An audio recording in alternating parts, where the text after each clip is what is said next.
Hey guys, Justin with Landscaping Entrepreneur.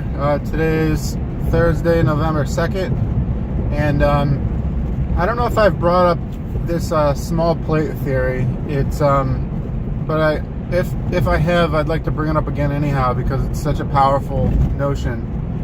I read this book called Profits First. I forget the author. You can look it up, and it talks about, you know, obviously taking your profit before everything else. But the biggest thing, you know, usually every book or class or whatever you take, you have one big takeaway. And the biggest thing I got out of that book was this small plate theory. What that is basically is like he talks about it in the book. They use it for dieting. If you're on a diet, one of the first things they do is have you use a small plate because you just can't fit as much food on it.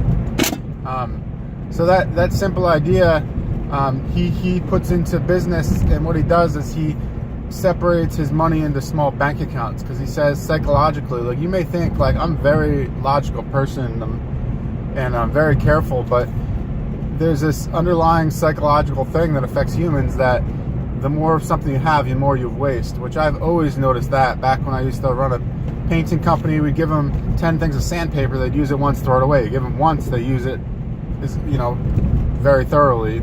They don't waste as much. So the same goes with money and bank accounts. So the more money you have in your bank account, the more you're going to waste. And stretch that along to credit lines and stuff. I mean, that happened to me this year. You see $30,000 of credit, the more you're going to use.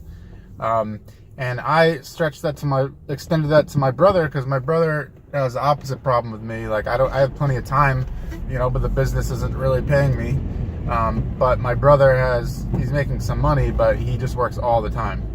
So he complains about his time because he doesn't have any time. So I told him, you know, why don't you use that same theory and make your work day be 9 to 5 and cut yourself off, and that's the limit. You're gonna automatically start prioritizing.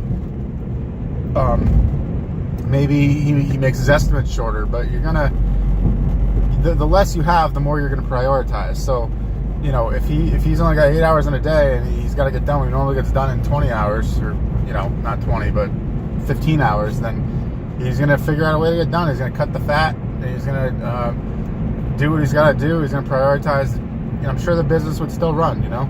So I've been trying to emphasize that to him. But anyway, keep that in mind, that small plate theory, with everything you do. It's just very easy to be wasteful. And the biggest takeaway from that Profits First book is, he says, set up an automatic recurring withdrawal from your bank account, which I did do. And you forget about it, and you don't put it, he says, don't put it into an account that you can log in every day and see it and easily transfer the money. You want it very difficult to get at. He says, don't sign up for online banking.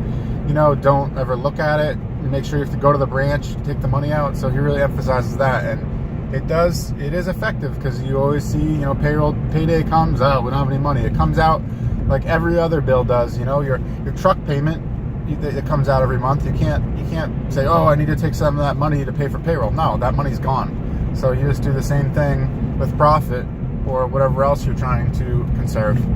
So anyway, I just wanted to tell you guys about that, because I think it'd be very helpful in other people's businesses. So good luck.